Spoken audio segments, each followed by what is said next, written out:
اعوذ باللہ من الشیطان الرجیم، بسم اللہ الرحمن الرحیم۔ شروع اللہ کے نام سے جو بڑا مہربان اور نہایت رحم والا ہے۔ سورہ عادیات مکی صورت ہے۔ اس میں 11 آیتیں ہیں جس میں سے ہم 5 پڑھیں گے۔ والعادیات ضبحا، ہانپتے ہوئے دوڑنے والے گھوڑوں کی قسم، یعنی کہ اس سے مراد وہ گھوڑے ہیں جو ہانپتے ہوئے، ہنہناتے ہوئے اور دوڑتے ہوئے جہاد میں تیزی سے دشمن کی طرف دوڑتے ہیں۔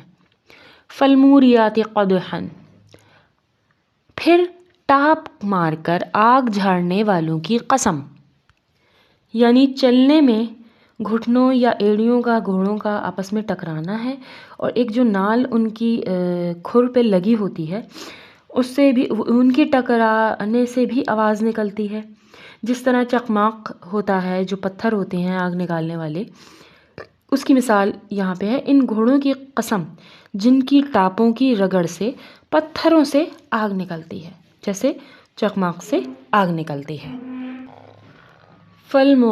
فالمغیرات ضبحا، پھر صبح کے وقت دعویٰ بولنے والوں کی قسم۔ صبح کے وقت عرب میں عام طور پر حملہ اسی وقت کیا جاتا تھا، تو وہ شب خون مارتے تھے جو فوجی گھوڑوں پر سوار ہوتے تھے، لیکن اس کی نسبت گھوڑوں کی طرف اس لیے کی گئی ہے کہ دھاوا بولنے میں فوجیوں کے یہ بہت زیادہ کام آتے تھے۔ فَأَثَرْنَ بِهِ نَقْعًا، پس اس وقت گرد و غبار اڑاتے ہیں، یعنی یہ گھوڑے جس وقت تیزی سے دوڑتے ہیں، دھاوا بولتے ہیں، تو اس جگہ پر گرد و غبار چھا جاتا ہے۔ فَوَسَطْنَ بِهِ جَمْعًا، اور پھر اسی کے ساتھ گھوڑوں کے درمیان، فوجوں کے درمیان گھس جاتے ہیں، یعنی اس وقت حالت غبار میں یا جب کہ فضا غبار آلود اور گرد سے ہٹی ہوئی ہوتی ہے، یہ گھوڑے دشمن کے لشکروں میں گھس جاتے ہیں اور گھمسان کی جنگ کرتے ہیں۔ صدق اللہ العظیم۔ ربنا تقبل منا انک انت السمیع العلیم۔ انشاءاللہ باقی کی